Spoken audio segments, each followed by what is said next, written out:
over anything at all that was covered? Yeah, sounds good. All right, today a lot of it's going to be like review and making sure we understand what we went over in the past, but also just like getting more practice in. I think just getting practice in of what the PSAT is going to be like is really important. So we're going to try and get a decent bit of practice today. Um, and yeah,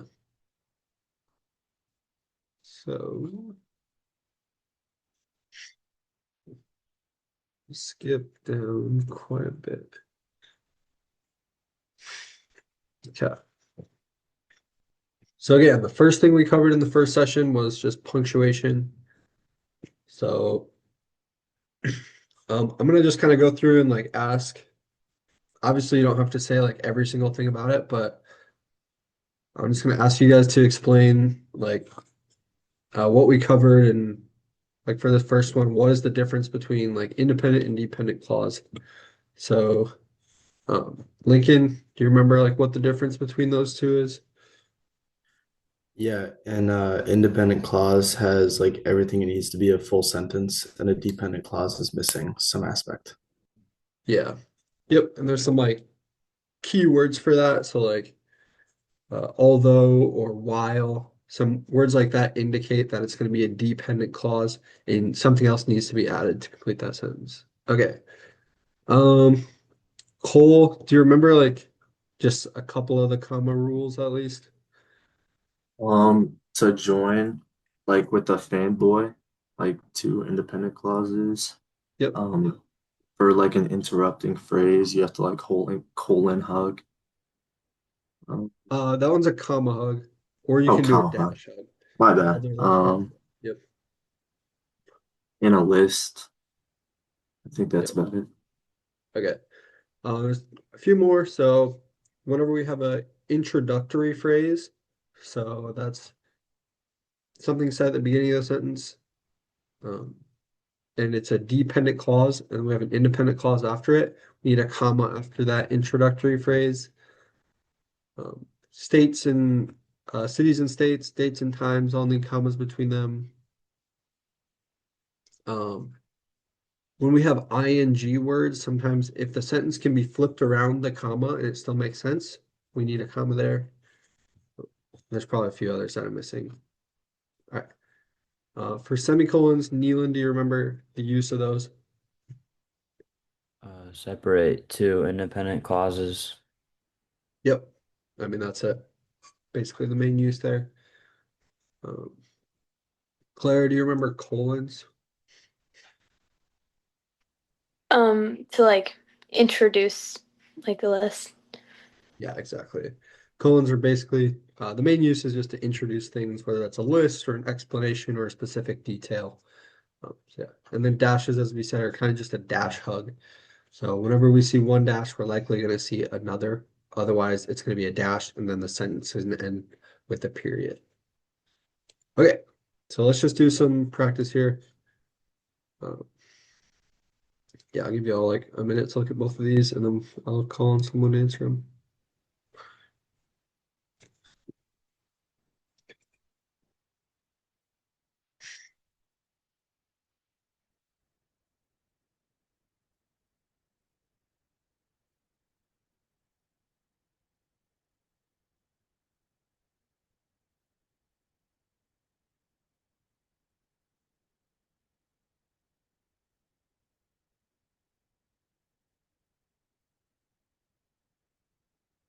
Giuseppe, what do you think for this first one?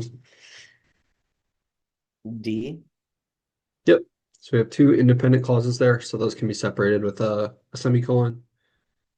All right, and then Lincoln, what do you think for number two? C.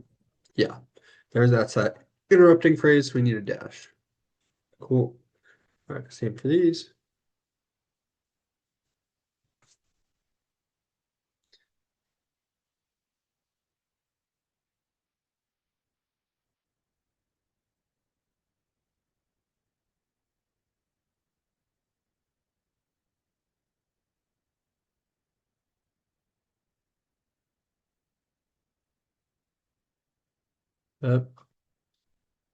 Cole, what do you think for the first one there? Would it be C? This one would be probably A. So if we read both those parts of the sentence, it'd be there are a wide variety of modern dance forms and styles to enjoy. So that's like a full, complete thought. So it's an independent clause, and then we can read the second part as well. That's one reason my hometown has many different dance studios. It's another complete thought. Um, so we separate those two independent clauses with a period. Does that make sense? Yep. Yeah, cool. And number four, Neelan. C. Yep, that's just the possession there. Perfect. Okay. All right. Two more.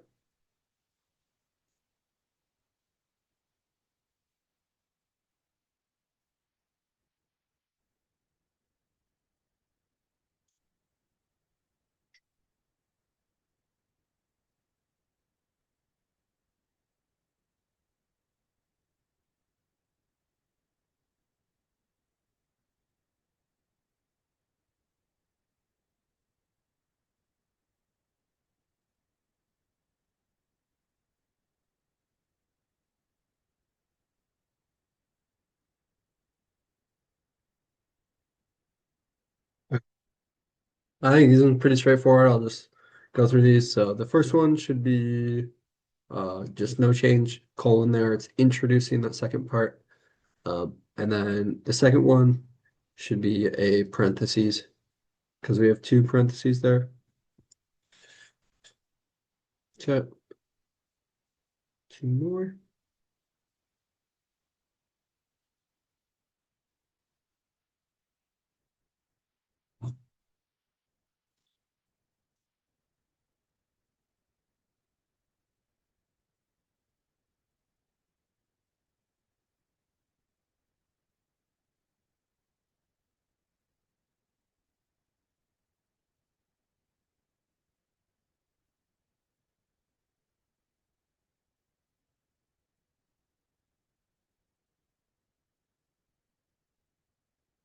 Claire, what do you think for number seven?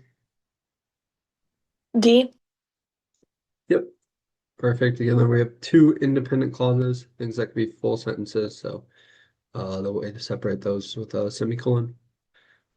All right, and then Giuseppe, what do you think for eight? C. Yeah, perfect. Or sorry, this one actually is B. Um, if whenever there's an apostrophe with its, it becomes it is. So yeah, if you like read it, gain much of it is popularity doesn't make sense. Whereas without the apostrophe, that's the possessive form. So yeah, let's make sure to remember that. It's pretty easy to mix up. Yeah. Oh, 9 and 7.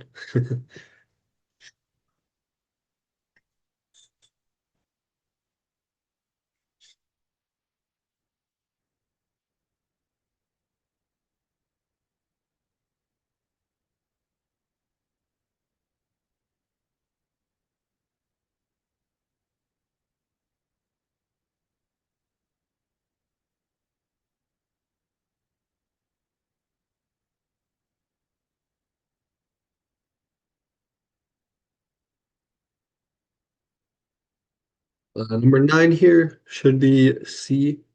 So again, we're like introducing um, the famous Italian artists, and then it has the list of artists there. And then the second one here, we have two independent clauses. The student explained her question, and the instructor still didn't seem to understand. Two things that could be a sentence by themselves, and they're separated with that yet. So we need the comma yet, which would be B here. Okay.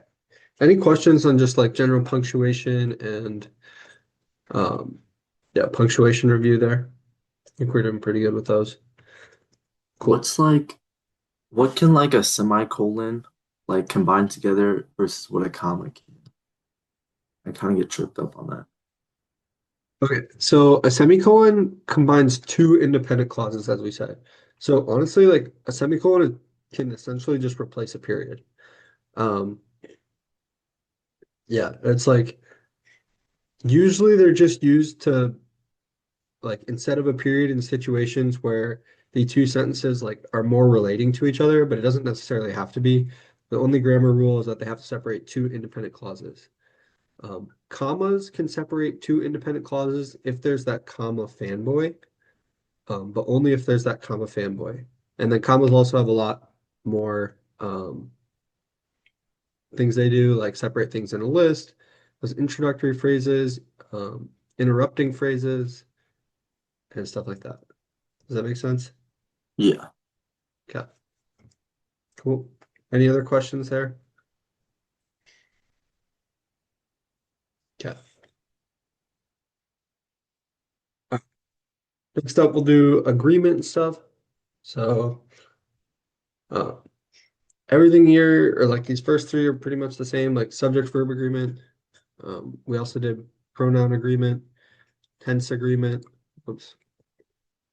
So everything must agree with its noun or what it's referring to, essentially. So the key to these problems is finding what the verb or the modifier or pronoun is referring to, and then making sure it matches up with that. So, like if we're talking about the group of students, you would say, or the students or something, you would say they went to the park.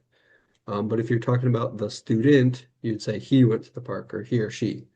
So those are kind of like the key indicators there, making sure we're agreeing with the tense for subjects, verbs, pronouns, all that stuff.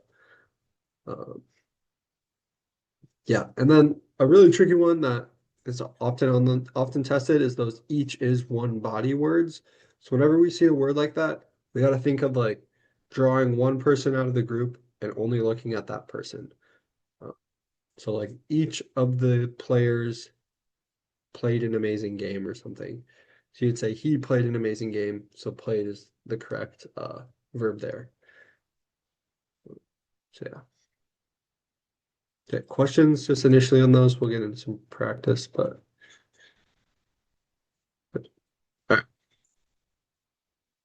I'll take a look at these first two.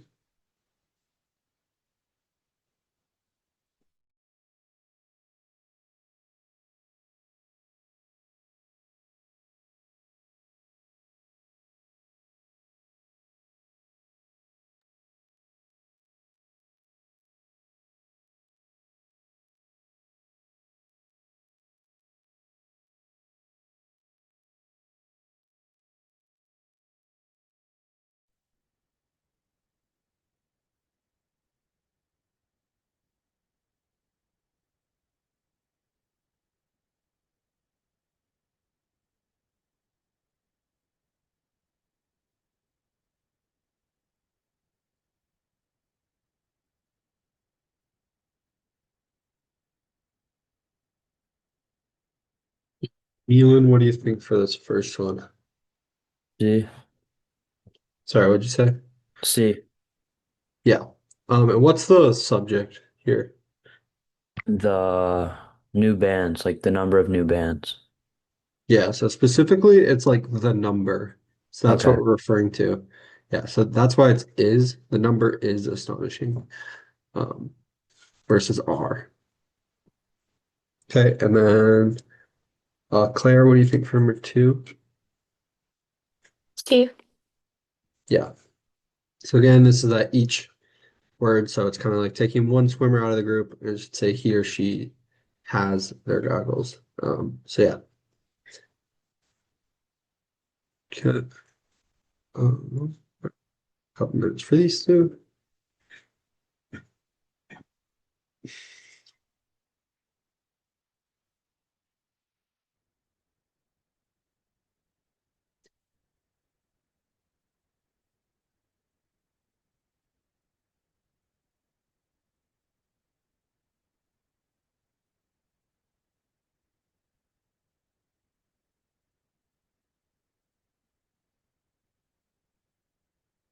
I think there should be a comma here.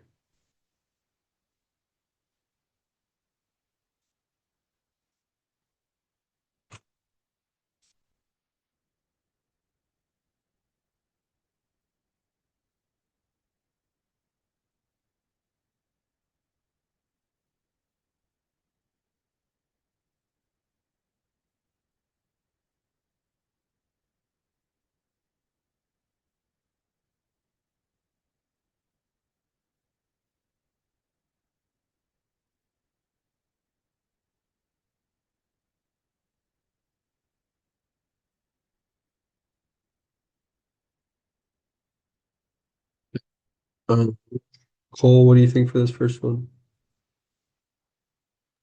The first one I put B. Yep, perfect. So our subject there is his table, and that was accompanied. The verb matches up there. That's also singular, so perfect. Then Giuseppe, what about number 4 there? B. Yeah. So here's that parallelism. It's also kind of testing like comma usage. Uh, but yeah, landing on dirt and avoiding dangerous crosswinds. Those things are said in the same way. So we have that parallelism. Okay, a couple minutes for these.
All right. Lincoln, what do you think for 5? B. Yep. So, most people, or you might try and get this one confused, but both is not one of those each is one body words. This refers to like both of them together. So, yeah, it would be the plural. And then for 6, I'll just do that one. So this one, it's more of just like matching up the like who we're talking to, whether it's first person, third person, second person. So here it says putting bananas in your oatmeal is another. So we're probably going to want to stick with that your. So that leaves us with B or D. And then we also go back to like the parallelism here where it's like putting bananas. So I would just leave it as putting berries as well. Um, so D would be the best answer there. Cool. Uh,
Nealon, what do you think for 7? D. Yep, perfect. Saying things in the same way there. Then Giuseppe, what do you think for 8? Is it D? Yep. So here that's the modifier agreement. So we want to make sure like the thing that's being described is next to what's describing it. So here it's the wearing a cloak and top hat. And the magician is wearing that. So it needs to be next to that there, which would be D. Yeah. Final 2 of this section.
Honestly, probably just skip number 10. Just because like, yeah, I guess you could call someone they, so I don't know if they would test that, but yeah. Number 9, Lincoln. What do you think for that one? A. Yeah, perfect. We're just matching the tense there. So yeah. Okay, any questions on those, the agreement stuff there?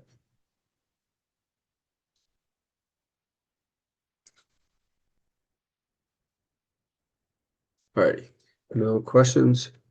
Go on to the final like grammar practice here, which is concision, precision, adjectives, adverbs, comparatives, superlatives, and so on. So, um, Claire, do you remember what concision is? Just making it as short and unrepetitive as you can. Yep. Yeah, so we want to be concise, right? And that's just what you said. And then Giuseppe, what is precision? Isn't it to like make sure that there are no misinterpreted like details, like the subject and verb are next to each other? Yeah, pretty much. So we want to be as precise as possible. So as you said, we don't want anything to be misinterpreted. We want it to be as easily understood and as possible. So whatever formatting makes that happen. And the big one for this is like those unclear pronouns. We need to make sure the pronouns are referring to what we think they're referring to. So yeah. Okay. Then adjectives and adverbs. Those ones aren't a huge deal, but adverbs are like the things that end in ly, so like gently, happily, quickly, versus adjectives are words just describing a noun. Comparatives and superlatives. So comparatives are when we're comparing just two things, and that's like better, better, faster, stronger. And then superlatives are three or more things. So that's fastest, strongest, best. And then, yeah, misused words. We kind of went over those. Those are a bunch of those. It's is one of those that we went over just now. And then vocab. Yeah. What are like the idiomatic expressions? Idiomatic expressions are more of like honestly, a thing that you just know as an English speaker, but it's like, uh, you look up something on the internet. You don't like look in something on the internet. Or it's like, yeah, you walk across the street, or maybe that's not quite a great one, but yeah, it's like using like in, of, on, stuff like that, and just knowing when to use it. Like skim over a book. You're not actually going over top of the book, but you're like looking over it or something, not looking in it. Those ones aren't as prevalent, but still good to know. So, okay, look through this one.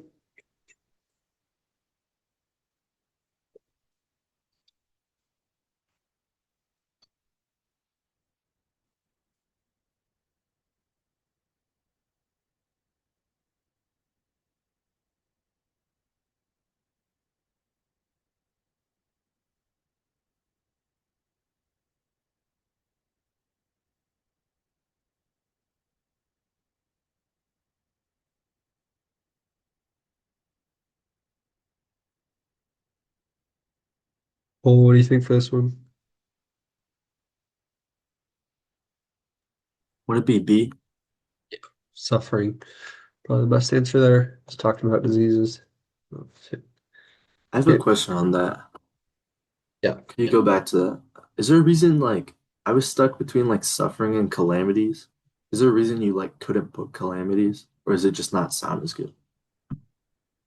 Um, I just don't think like it would probably be more clear on like a better written out question than something I wrote out, but it is like what is it, we're talking about disease. It's kind of just testing like can you choose the word that best relates to the passage? So understanding the passage and what it's talking about. Um, so it's not really talking about like calamities or like things that are crazy. It's talking about like suffering due to diseases, right? Does that make sense? Yeah, that makes sense. Okay. Number 2 and 3.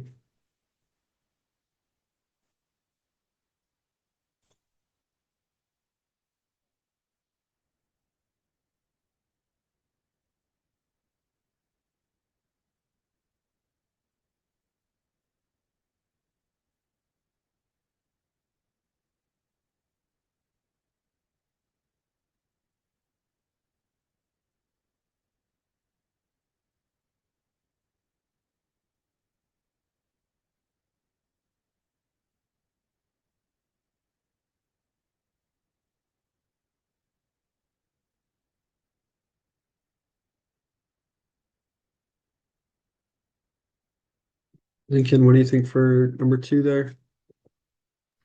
B. Uh, this one would actually be A.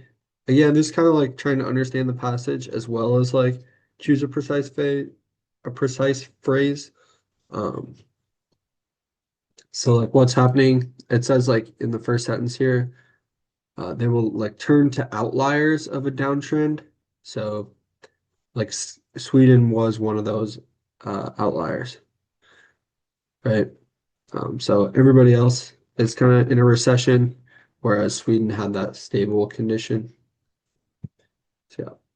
Also for this first one, suffering is probably just like more precise and like uh, yeah, like more to the point than like what calamities is. So that'd be another reason there. Okay.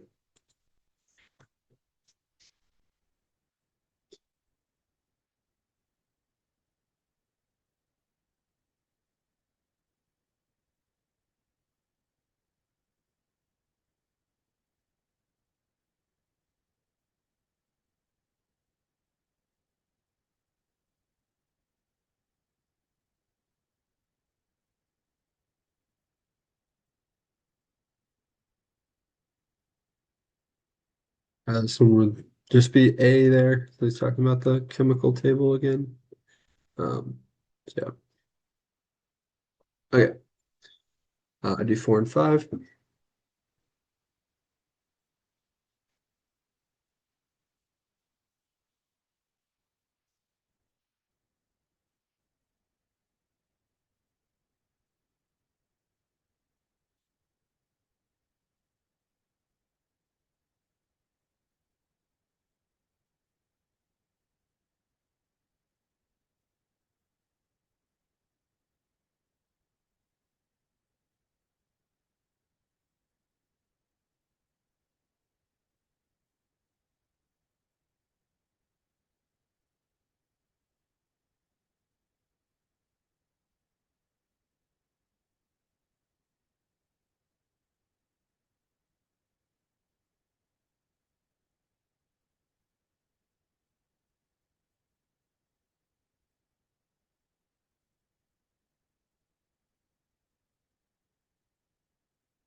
This first one, I don't think it's like um,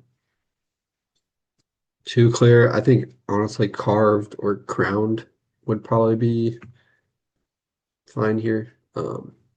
Again, there's on the actual PSAT, there's gonna be more clear questions, but uh, 5 would be um, B there. So it's talking about how like they're using furniture to kind of relate to like different societies, and some people might think that's like an oversimplification. Um, so yeah. Okay. Any questions on those ones? Okay. So next up is that information and ideas. Um, so to do this, we'll go into the book. I think I sent a message out that everybody's trying to have this book here if you guys do. So yeah, we'll start off on um, page 326. Open up there.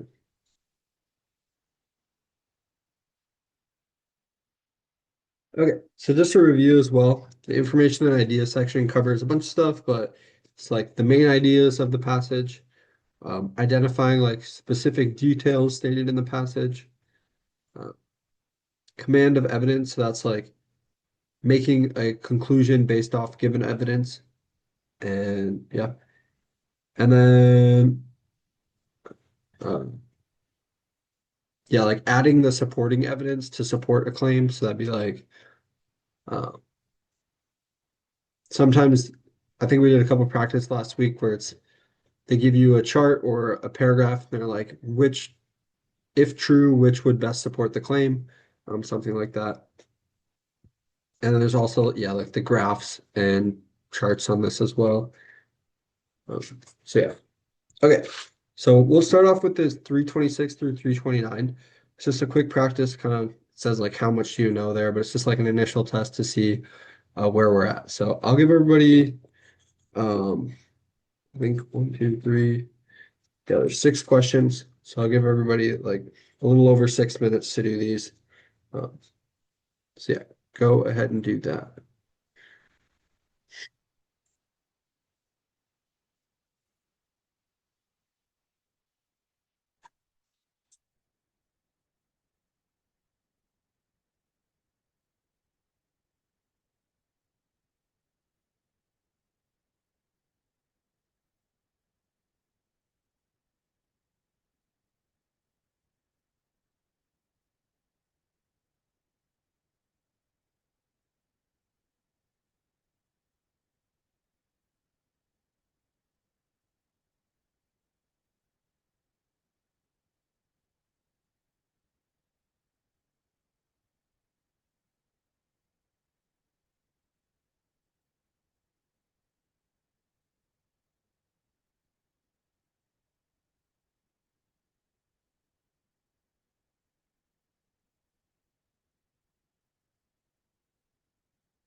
All right. That was 7 minutes there, so that's about how much time you'd have on the actual test.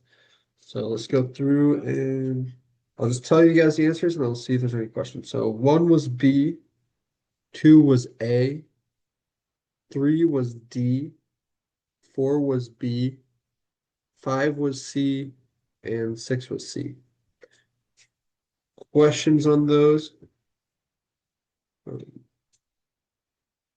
What was number one again? That one was B, as in Okay. boy. Yeah. The kind of mix of all those different information ideas questions. So that first one was the main idea. Second one was the specific detail.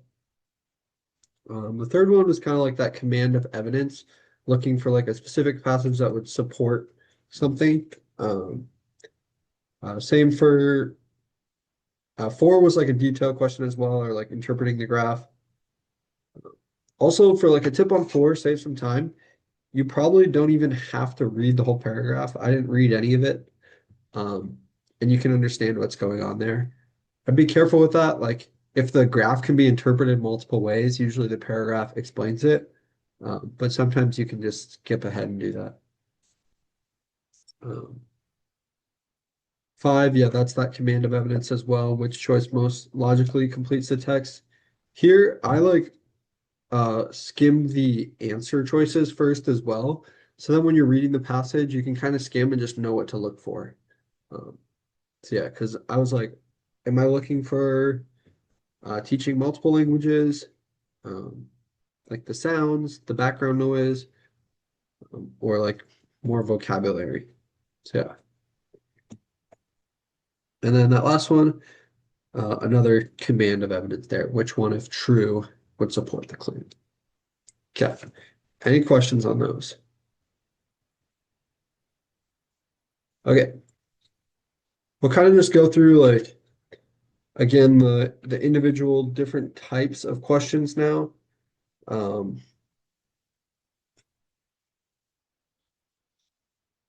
sorry. Oh, yeah, there we go. So the first type is like main idea. Um, and I know we've kind of already been through this, but the book like provides kind of a different perspective. So if you go to page 332, you can kind of just read through that. And then I'll also like kind of do the question here.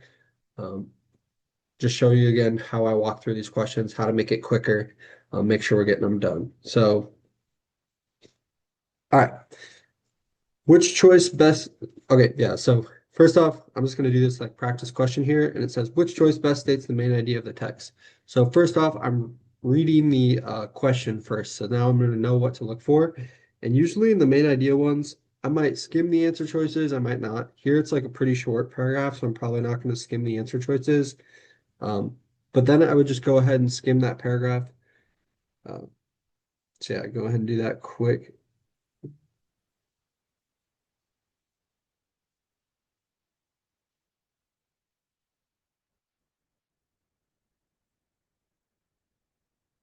Okay, so it's basically saying leaf cutters are important for a bunch of different reasons. So that's kind of like what I came up with just by skimming through that. The first sentence is obviously a key there, like about what it's talking about. So then you just read the answer choices, kind of compare which one matches up to what I'm already thinking.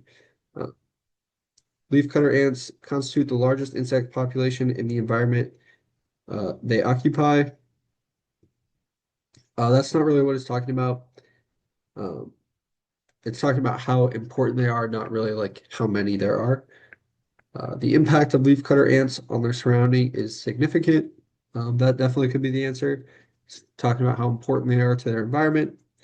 But I'll read the others. Few other herbivores live in the same region as leafcutter ants. It doesn't say that. It actually says the opposite. Um,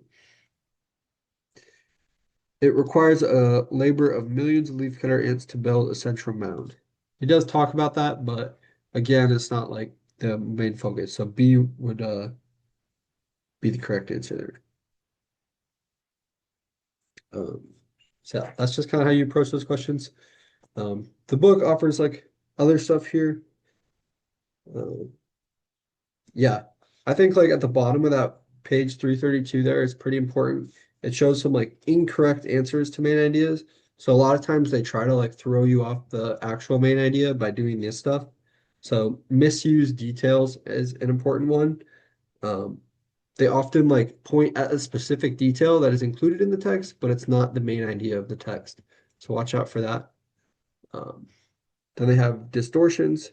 Um, so it's like somewhat based on the passage, but like misstates what was said. Uh, so if you're just skimming really quickly, you might distort that. Out of scope. So that's just like stuff that's completely not even covered in the passage. If you maybe read like a tiny bit, you might be able to take a guess. But yeah. Okay. Yeah. Cool. I think that's kind of the overall way to answer those questions. Yeah. We'll we won't do the practice now. The next one is the detail questions. That's on page 338. So again, we'll go over these. We've already gone over those detail questions, but a detail question is looking at like a specific part. So again, I'll uh, go through how I would answer this question.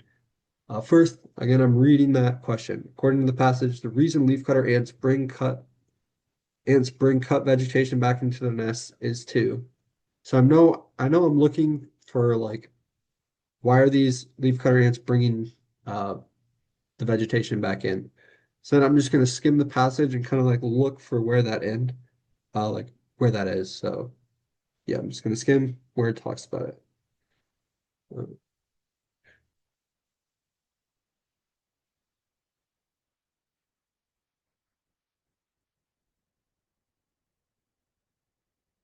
Okay, so it says like kind of like the last two sentences, they don't even eat it, they bring it back in to grow fungus on, and then they eat the fungus um, and it feeds their larvae as well. So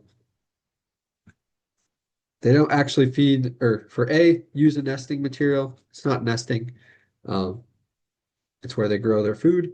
B, feed the vegetation to their larvae. Not quite. It's feeding the like fungus that grows. C, ensure they have access to a variety of vegetation. No, they're not like a store or anything. And D, cultivate edible fungus on the vegetation. So that would be correct there. D. So yeah, again, kind of the um, incorrect answers they have again, I think are good here. Just knowing what the PSAT is going to throw at you and like how you can actually find the right answer. So if you look at the top of page 339, it says there some misuse detail. Um, it's still a detail in the passage, but it's not what the question was asking about essentially. So that's another key point. We got to always make sure we know what the question is asking us to do. Distortions. So again, that's like distorting something that was said. So if you're just skimming really quickly, can easily be distorted. Um, and then opposite. So that's like the opposite of what was actually stated. Like here it says they use it to eat. Whereas in the text it specifically says they don't use it to eat. Um, so yeah, cool. Uh, any questions about those particularly? Okay. All right, and the final, oh wait, no, we have two more. Information and ideas. So if we go to page 345,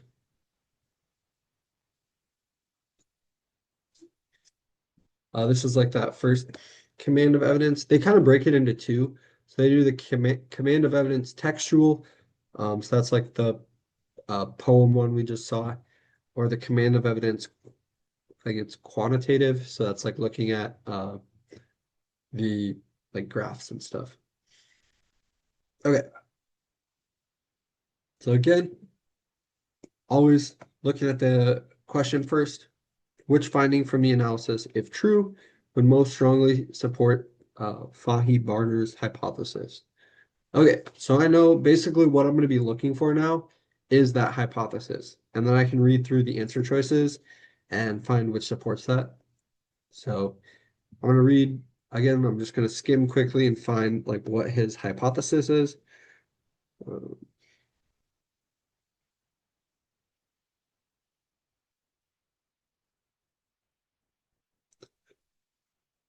okay, so it says in like last two sentences, he hypothesized that pioneer species plants must be a preferred foraging source for the ants. To evaluate this hypothesis, Farhi Barner analyzed the foraging behavior of leafcutter ants in their natural environments. So, like, essentially, we would be looking for something that suggests that these ants prefer that species. Um, so, yeah, I'm going to look at the answer choice now and find the one that best matches that. Okay. A. Older leafcutter ants foraged a significantly higher number of pioneer species than did the younger leafcutter ants. Okay. I mean, it shows there's like an older preference, but not necessarily like an overall preference. So I'll keep that one in the back of my mind, but I'm leaning away from it. B, the leafcutter ants that were analyzed had to exhibit cooperative behavior in order to forage the pioneer species plants. Not really pointing to like that they prefer them. Um, C, many of the non-pioneer species plants in the forest where the ants were studied were diseased at the time of the analysis. Again, that's not like supporting the evidence, so we don't want that one. D, the leafcutter ants that were analyzed foraged 3 times as many pioneer species plants as they did other plants. So there you go. It's like preferring. So D would be the correct answer there. Okay. Another way they might do this is like they might ask for evidence that would weaken the claim as well. So be careful to like pay attention to the question there and know whether they're asking you to support or weaken the claim. So yeah, cool. Okay. Oh yeah, the second type of command of evidence is on page 352. We'll skip to there quick. Yeah. Okay, so this is that quantitative one where we're looking at the tables. Um, as I said, sometimes I don't even read the paragraph for this one. So again, I'm going to look at the question first. Which choice most effectively uses data from the table to complete the example? Okay, so here I know I'm going to need to look at the example because like the table is not going to show what the example is. But I do see like the blank is at the end of the paragraph. So I might just try reading that last sentence first to see if I can get like the necessary information from that. Um, so that says this transfer of huge volumes of organic material results in greatly enriched soil with nutrient levels that are orders of magnitude higher than in areas where ants are not present. For example, okay, so um, it's essentially saying where the ants are, there's more nutrients. And if we look at the table, it shows like the different nutrients and then of the nest soil, control soil versus the refuse soil, control soil. Uh, yeah. So you might want to read a little bit more just to clarify what those different things are. Um, I think I can take a guess, like the nest is where the ants are, and the refuse is just like any other soil. And we can see like the nutrients are like 1.4 to 1 compared to 33 to 1, 2.0 to 1 compared to 48 to 1. So they're a lot less in the nest soil. But I might just want to like read some more just to double check what's going on there. Yeah.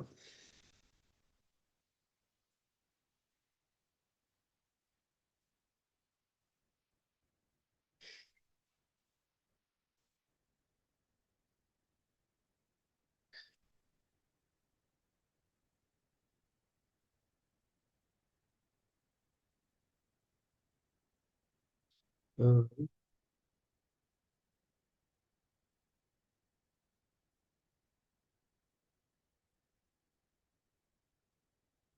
okay. So the nest soil is where they live, where the refuse soil is like the soil they throw out.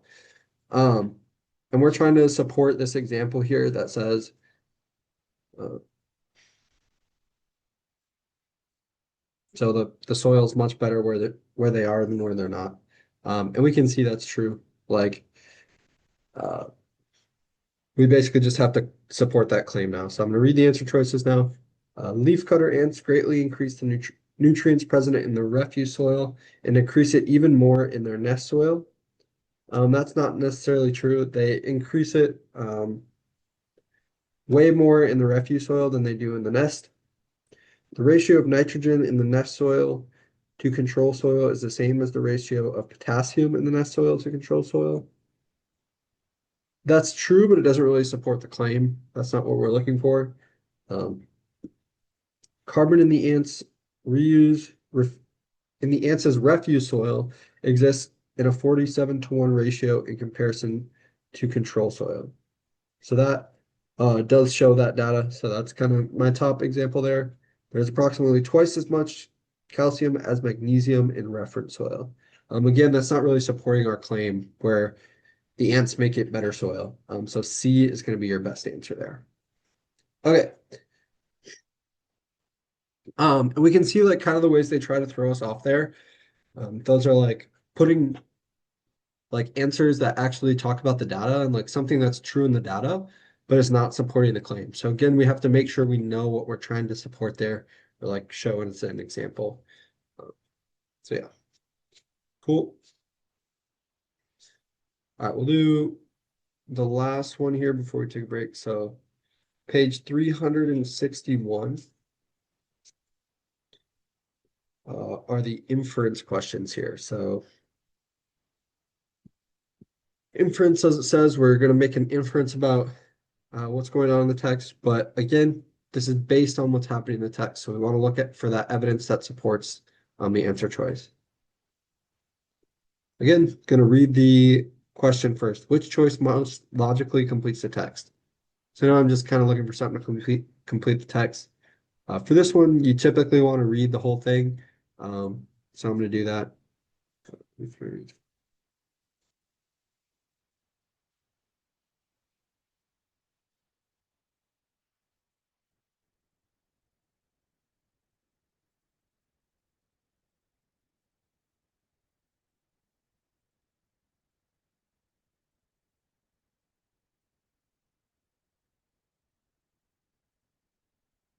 Okay, so the leaf cutter, we're trying to look for what the leaf cutters practices imply based on the rest of the text.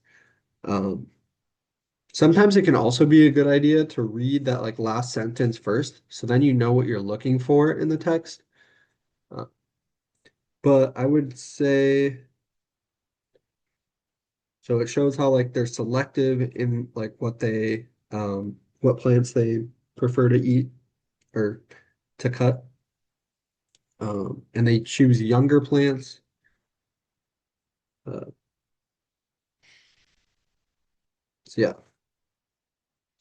Thus, the leafcutter's harvesting practices imply that the amount of damage they cause to individual plants is limited. Most ant species harvest only a few types of plants. Many plants are use chemical toxins as a defense measure, and plant extinction due to ants overharvesting never occurs. Um, we can't really say that it's like never occurs, so I'm gonna eliminate D there. You never really know like if that's true or not. Um, what I'm leaning towards is A here. It says like that the damage is limited. They usually like cut ones and then they cut younger ones that are probably going to regrow back. Um, and they only prefer a particular type. So A is probably going to be your best bet here. So yeah, B is not true. Because although it says they're particular, it also talks about how um, there's like a wide range of vegetation. So it's not like only a few types. And then C, many plants use chemical toxins as a defense measure. Yes, that's true, but it's not supporting what we want. Um, so yeah. Okay. Any questions on just how to approach those? Or like how to go through those types of questions there? Okay. Hopefully that was helpful. Yeah, we'll take a 5 minute break now, and when you guys get back, we'll do like a practice again. Yeah. All right. See you guys in like 5 minutes.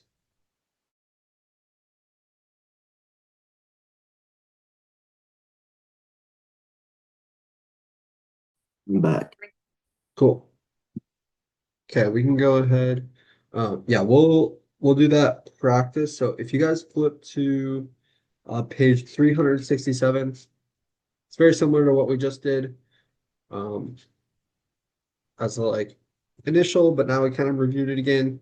So hopefully that stuff helped like how to approach it. Let's try and do this again. So yeah, I'll give you 7 more minutes if you guys want to take a look there and go ahead and do page 367 through 369, those 6 questions. So go ahead and do those.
30 more seconds.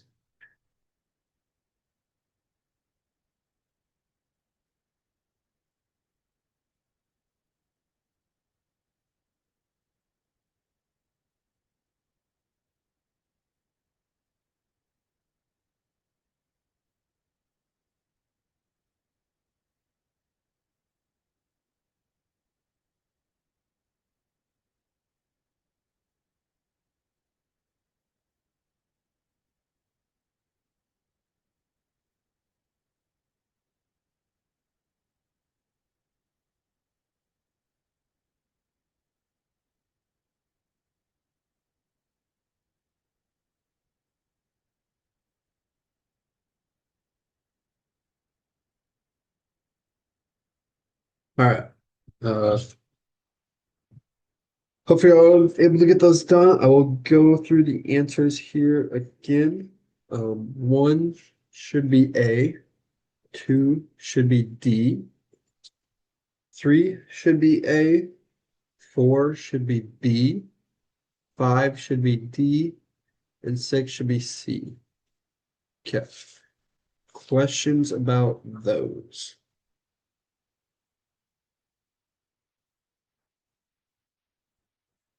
Yep. Number two. Okay, so this one, again, approach this question, read the question first. So it's asking us, uh, which would most strongly support the claim that a global database was needed? And that's this WOVO-DAT thing. So it's basically saying, if true, like, why do we need this WOVO-DAT thing? Uh, so honestly, like, just without reading the passage, let's just read the answer choices. There was a decrease in funding available from the volcano assistance program. If that were true, then like it wouldn't necessarily be needed because kind of be hurting the volcano program. B, there was an increase in damages caused by the episodes of unrest and eruptions. Again, if like the eruptions were increasing, then it would hurt the program.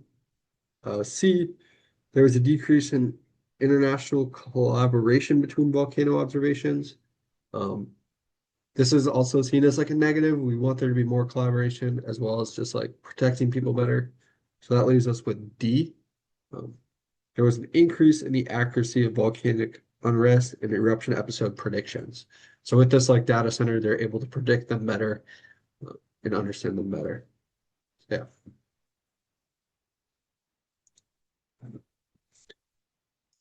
Okay. Yeah. Any other questions? Does that make sense for number two there? Okay. I'll kind of just go through and you guys can stop me. Yeah, number one, that command of evidence again. So it's just kind of looking at what's going on. Number two, main idea, central idea of the text. Got to read the whole thing. Kind of just. I kind of like to skim those, and you can usually pick up the main idea through that.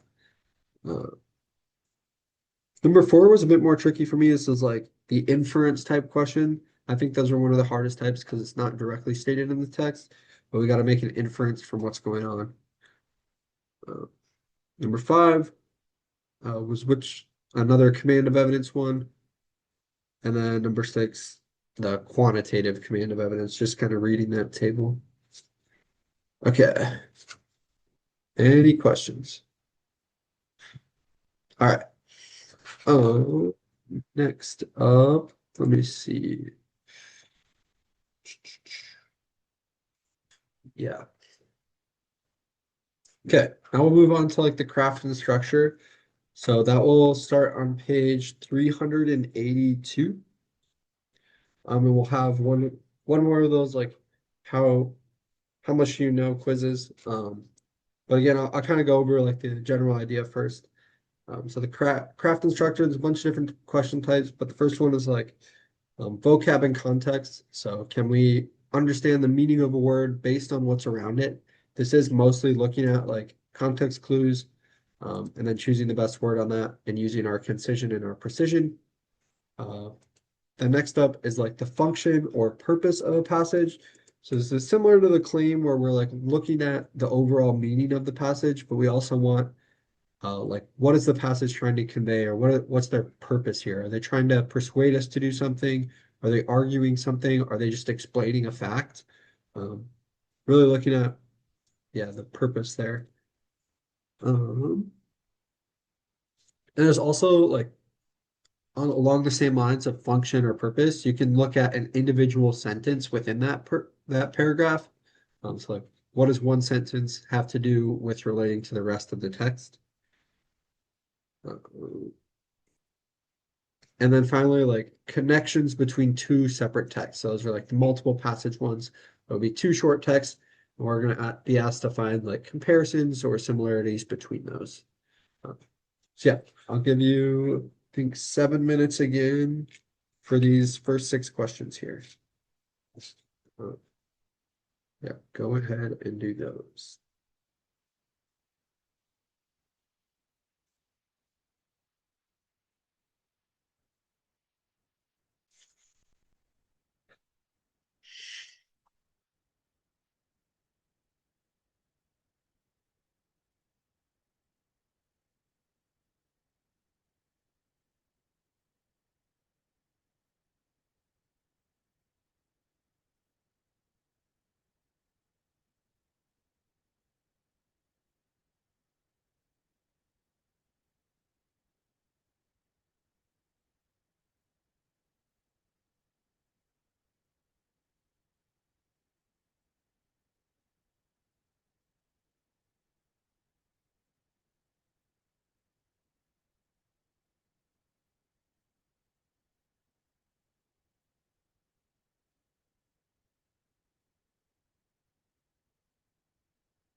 Like 30 more seconds there.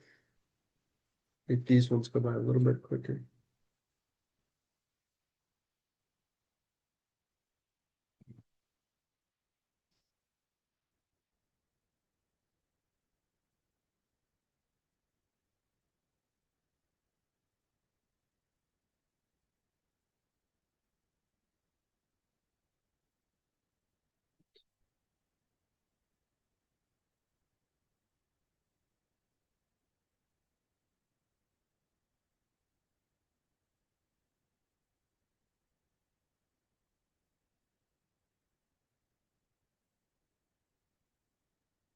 Alrighty.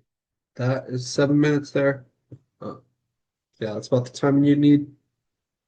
We'll go through the answers. So 1 is C, 2 is B, 3 is B, 4 is B, 5 is A, and 6 is C. Okay, any questions on those? All right. Nice job. We'll just go through those quick again. The first three were all like basically tech or words in context there. So for those ones, those should be pretty quick. We should just kind of be like skipping to where that word is, and then reading around it. We'll go through that more here in a tiny bit. Uh, the fourth one, that was the purpose of the sentence as a whole. So we do kind of have to read like most of that paragraph there and understand how that sentence relates to the overall purpose of the passage. Um, yep. And then number 5, just the main purpose of the text. So here's like what's the author doing. Um, and finally 6, just comparing the two texts. That was more of like a specific detail they were comparing, where as in the first one they said it was 7,000 years old, and the second one they said it was 31,000. So yeah. Okay. I will go through like these question types now as well, kind of like show you how I approach them. So if we go to page 388, that should be the vocab in context there. Okay.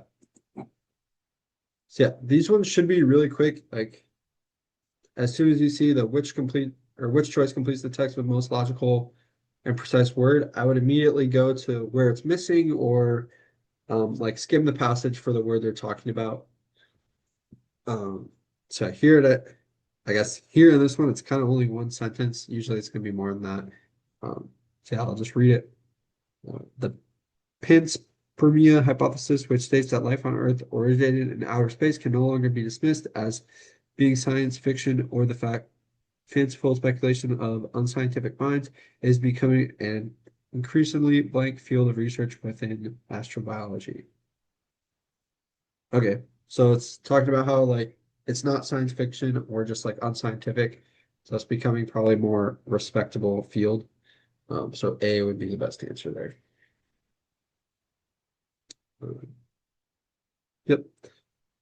So I kind of like to approach these. I like to like predict an answer in my head first. So I would say maybe it is becoming an increasingly like recognized field or something. And then once you have that prediction, you can kind of match the answer choice to what you think would be the best word there. So here, like respectable and recognized would kind of be like on the similar wavelength there. So yeah, okay. I mean, those are pretty straightforward. Are there any questions on those types? Type thing. Yeah, perfect. Um, skip to page 394 quick. So this is the purpose questions. These are a bit more tricky. I don't know if they have both types. Yeah, they look like it. So this one just looks like a purpose of a sentence as part of the whole. But yeah, when reading the like full paragraph purpose questions where it's asking about the purpose of the whole paragraph, um, I really just like skim again. I don't like try and get bogged down in every single detail because that can just slow you down. You don't necessarily need to know it. But yeah, you're really just aiming for that overall purpose. So what is the author trying to get across and why? Should be asking those questions to yourself as you read the passage.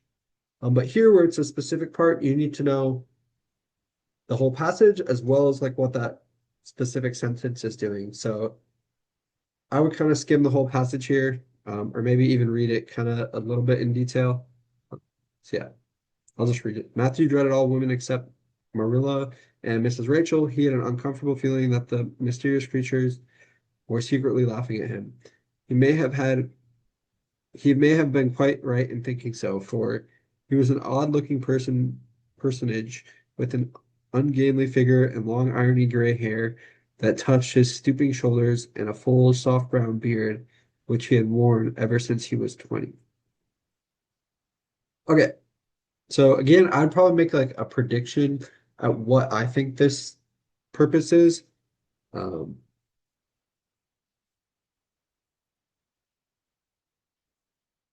I don't know, maybe to like show his insecurities, but also it could just be like to explain how he's feeling. So yeah, let's look at like the answer choices here. It sets up the following sentences alternative description of a character that was already introduced in the passage. So the next sentence is not an alternative thinking, so I would not probably go with that one.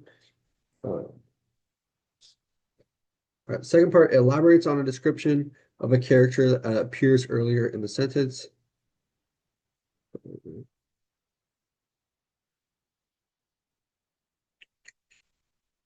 It doesn't really talk about how he's feeling earlier in the sentence, so that's probably not going to be correct. C, it introduces a humorous character trait and the character described in the paragraph. It's not really humorous, I would say, so probably not that one. And then D, it contrasts the character described in the paragraph with other characters in the paragraph. That doesn't seem right either. Um,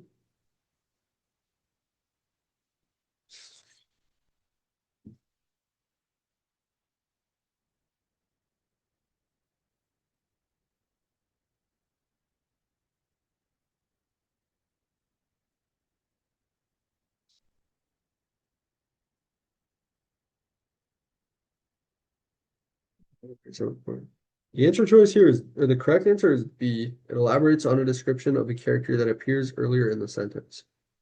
But there is no description.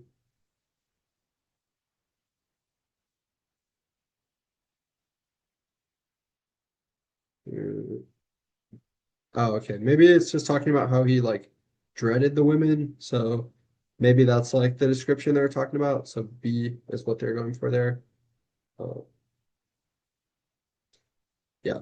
Since like I didn't think any of the answers were true, I would go back and like look at them again and find the one that probably best matched. So B would be the best answer there. Yeah, that can sometimes happen where it's like, well, I don't know if any of these are true. So then we have to take like a deeper dive into what we might think, what we think might be going on. So yeah. Okay. Yep.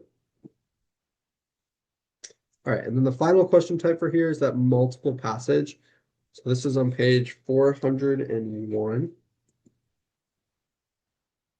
Yeah.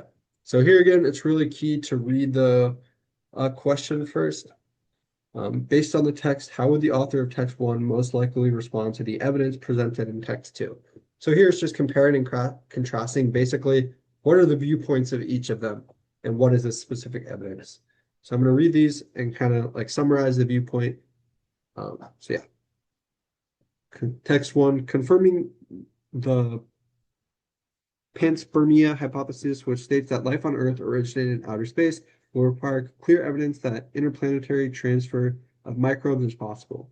Finding such evidence is extremely challenging, the more so because alternative explanations abound for the presence of bacteria on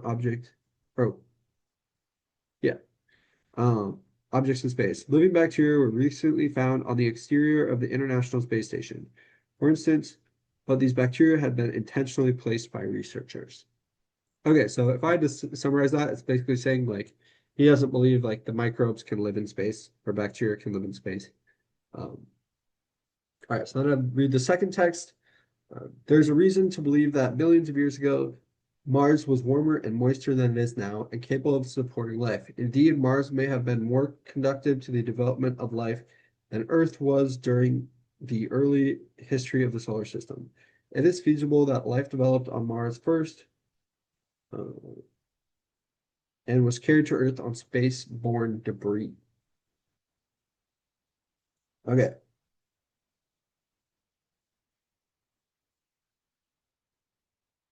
So how would the author of text one most likely respond to the evidence presented in text two?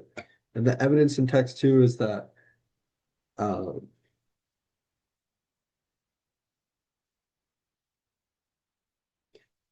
life might have been in Mars first and then was transferred to Earth. So might say it is insufficient to support the Panspermia hypothesis and is therefore inconclusive. It is evidence that it is completely irrelevant to the Panspermia hypothesis. B probably isn't true, right? If that were true, it would be like relevant. It decisively confirms the Panspermia hypothesis. I don't think you would agree with it. I think they have pretty differing viewpoints here. So I don't think they're going to end up agreeing. It is likely correct, but additional evidence is required to confirm the Panspermia hypothesis. Again, I think they're going to pretty disagree. And like text two doesn't necessarily like state that it's a fact. It's also kind of just an opinion there or like a theory. So the best answer here would probably be A, that they disagree. So yeah. Okay. Questions about how to answer any of those types of questions? All right, we'll do the final practice for this then, and that'll be on page 410. But again, it'll be the same thing. We'll give you 7 minutes to do that. So flip to page 410 and I will start a timer. Yeah. All right, go ahead and do those.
30 seconds left.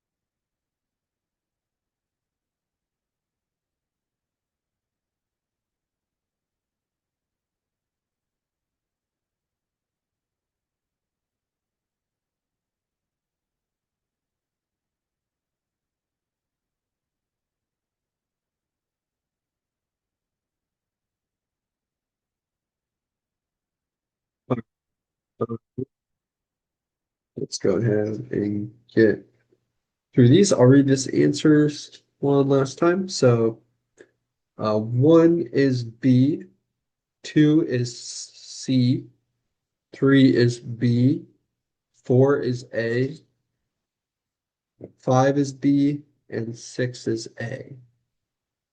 Alrighty, questions on any of those?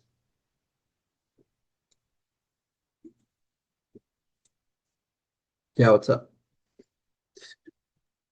4.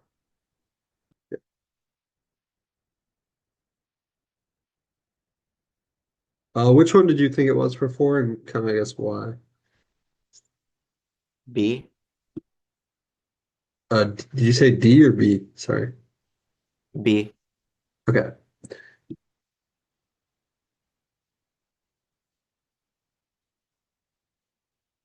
Um,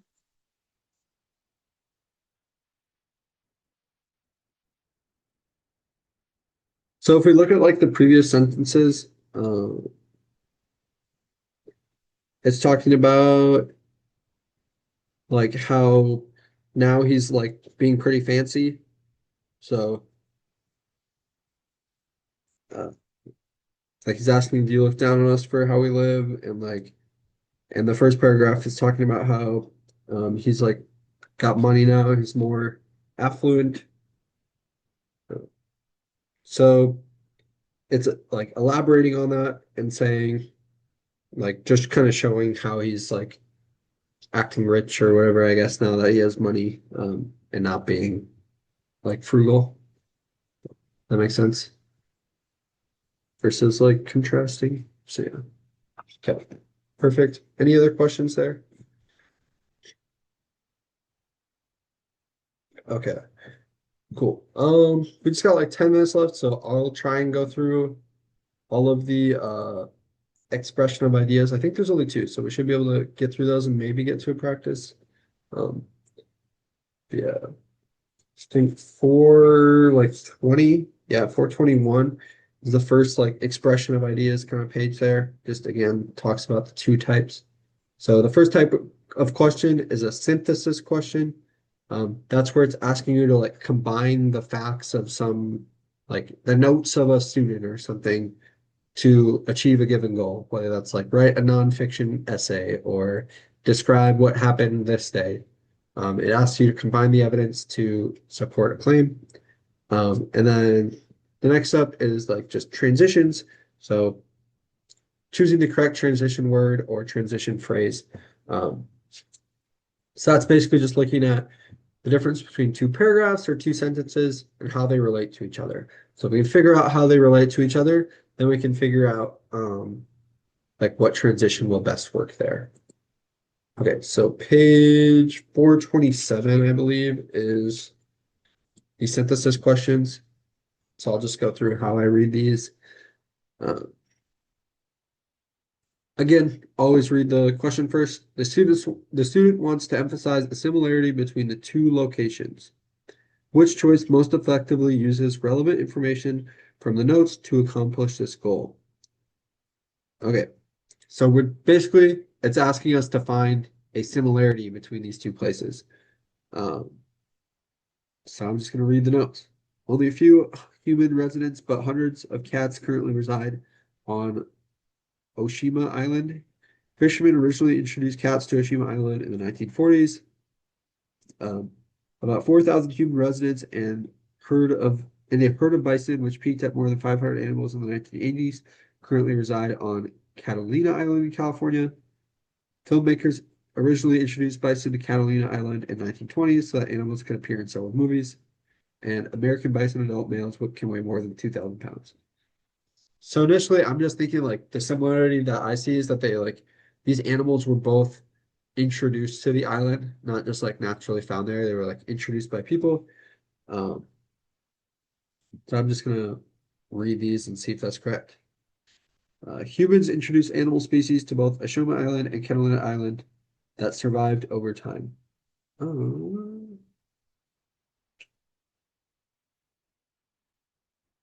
Yeah, I mean, I think I'm gonna go with that. I was just double checking, like, did they survive over time? I didn't really catch that fact, but so A is where I'm leaning towards, but I'm just gonna read the rest. Uh, a large number of cats reside on Oshima Island. Catalina Island in California, however, is home to a herd of bison. So this is true, but it's a comparison. It's not the similarity. So we got to make sure we're answering the question. C, the cats of Oshima Island were intended to control rodent populations, but the bison. So again, this is another comparison. We don't really need to do that one. And finally, D, cats arrived on Oshima Island in the 1940s, and bison arrived. Again, another comparison. So we want the similarity there, which is A. So yeah, make sure you're answering the question. You understand what the question wants you to do. And then again, just kind of like other questions, I read the evidence and then make a prediction about what I think the answer is going to be. So yeah. Okay. Final question type is on page 436. This is those transition questions. So as I said, I basically just read the sentence before and the sentence after if it's just a word here. So yeah, I'm just going to go ahead and do that once I recognize it's a transition question. All right. Dracena trifestica or snake plant is commonly known by the flippant nickname mother-in-law's tongue, possibly because some have related the plant's long, sharply tipped leaves to the stereotype that mothers-in-law speak with sharp criticism. Despite any negative connotations, mother-in-law's tongue is an extremely popular houseplant because it is hardiness and low water requirements make it easy to maintain. Okay, so here, it's saying despite any negative connotation. So it's talking about negative connotations, which is something bad, like the plant is bad. People might not want it because of that. On the other hand, lots of people have it because